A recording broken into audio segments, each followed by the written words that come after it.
আগে আমরা একক, দশক, শতক, হাজার এগুলোর কনসেপ্ট আগে জেনেছি টাকার মাধ্যমে, এবং আমরা আগে জেনেছি কিভাবে যোগ করতে হয় এবং কিভাবে বিয়োগ করতে হয়। আজ আমরা শিখব গুণ। এটা গুণের সিম্বল, তাই তো?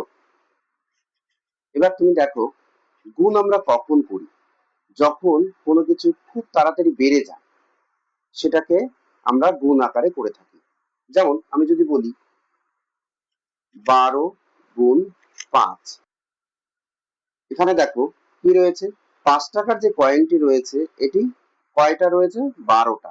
তাহলে কত টাকা হয়? তাহলে 5 টাকার কয়েন 12টি।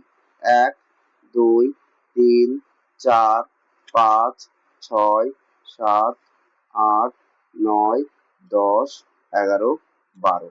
তাহলে এগুলো সব 5 টাকার কয়েন। এবার এই 5 টাকার কয়েনগুলো যদি আমরা যোগ করি তাহলে কত টাকা পাবো?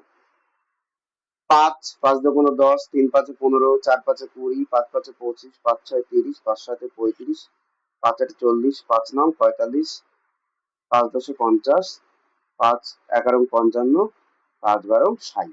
তাহলে সবগুলো যদি আমি যোগ করি তাহলে আমি কি পেলাম? যোগ করে আমরা পেলাম হচ্ছে 60 টাকা, তাই তো? তার জন্য বলা হয়, তাহলে দেখো এটা যোগ করে আমি পেলাম 60 টাকা। আবার আমি দেখো এখানে চিহ্ন দিয়েছি, আবার গুণ চিহ্ন, কিন্তু আমি যোগ করলাম, এগুলো আমরা সব যোগ করলাম। দেখো যোগ করতে কিন্তু অনেক সময় লাগলো, তাই না? কিন্তু গুণ করতে কি সময় লাগে? 5 12 60। বলো, সময় লাগলো কি এখানে করতে, গুণ করতে? গুণ করতে কিন্তু সময় লাগলো না, কিন্তু এখানে কিন্তু যোগ করতে সময় লাগলো অনেকটাই। তা আমরা বলে থাকি যে যোগের সংক্ষিপ্ত রূপ হচ্ছে গুণ। এটা ক্লিয়ার তো নাকি? তাহলে আমরা এখন এই গুণটা করব, কিভাবে করতে হয়। আমরা গুণ করেছি 12-র সঙ্গে 5 দিয়ে আমরা গুণ করব, তাই তো? এইটাকে বলা হয় গুণ্য,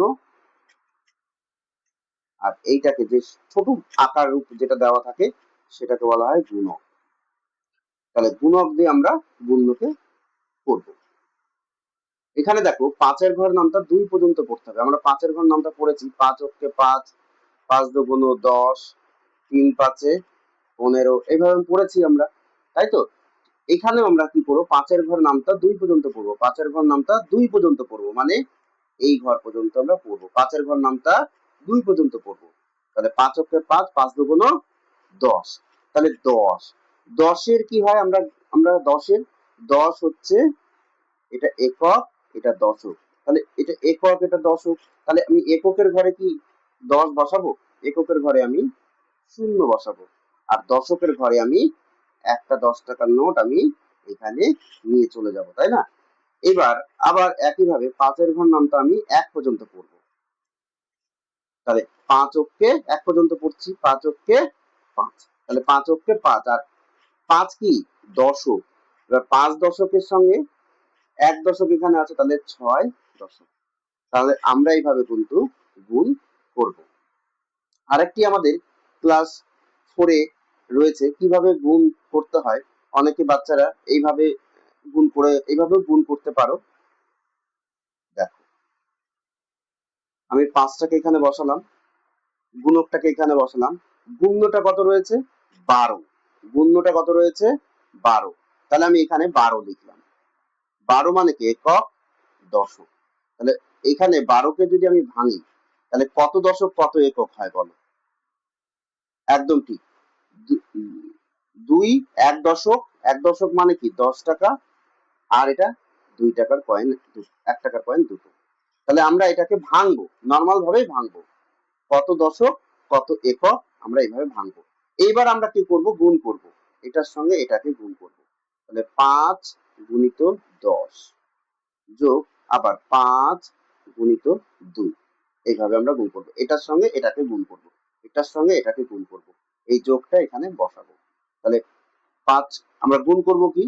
5-এর সঙ্গে 1 কে গুণ করব। 5 অক্ষে 5, আর এই শূন্য একটা বসিয়ে দেবো, তাহলে 50 আর 5 দুগুণ 10, তাহলে কত হলো 50 আর 10 60। তাহলে আমরা এইভাবেও গুণ করতে পারি। এবার যদি তোমাদের এরকম গুণ দেওয়া হয় 12 গুণ 35, এরকম একটা গুণ দেওয়া হলো, আমরা বলেছিলাম ছোটটাকে বলা হয় গুণক, ছোট সংখ্যাটাকে, আর বড় সংখ্যাটাকে বলা হয় গুণ্য। তাহলে আমরা যদি আমরা নর্মাল ভাবে গুণ করি, 35 এর সঙ্গে 12 কে আমরা নর্মাল ভাবে গুণ করবো কিভাবে, 2 এর ঘর নামতা 5 পর্যন্ত পড়বো, 2 কে 2, 2 দুগুণ 4, 3 দুগুণ 6, 4 দুগুণ 8, 5 দুগুণ 10, 10 এ শূন্য, এটা একক, এটা দশক, তাই না? 10 এর কি এককের ঘরে কি হবে, শূন্যটা হবে, তাই শূন্যটা আমরা এখানে বসালাম। তাহলে কত দশক থাকলে, 1 দশক, তাহলে 1 দশক এখানে লিখে দিলাম। এবার 2 এর ঘর নামতা 3 পর্যন্ত পড়বো, 3 দুগুণ বা 2 3 এ 6, 6 এর আগে 7, এখানে একটা আমরা কাটা চিহ্ন দেব, ঠিক আছে? এবার আবার 1 এর ঘর নামতা 5 পর্যন্ত পড়বো, 1 অক্ষে 1, 2 অক্ষে 2, 5 অক্ষে 5 এর সোজাসুজি বসাবো, 5 অক্ষে 5 এর সোজাসুজি বসাবো আমরা। এবং আবার 1 এর ঘর নামতা 3 পর্যন্ত পড়বো, 3 অক্ষে 3। এবার আমরা এটাকে যোগ করে দেব, 0, 7 আর 5, 7 টাকার পরে গুণ, 8, 9, 10, 11, 12, 12, 12, 2, হাত থাকলো 1, 3 একে 4, 420। এবার এটাকে যদি আমরা একটু অন্যভাবে করি, তাহলে কেমন ভাবে করবো, 3 10 5 35 একক দশক। এবার 35 কে যদি আমি ভাঙি, তাহলে কত দশক কত একক বলো, 3 দশক না, 3 দশক মানে 30, আর কত একক, 5 একক না, তাহলে 5 একক। বাস এইভাবে আমরা ভাঙবো, তাহলে এখানে 30 যোগ 5 বসাবো। এবার কত রয়েছে এখানে, 12, তাহলে আমি এখানে 12 রেখে দিলাম।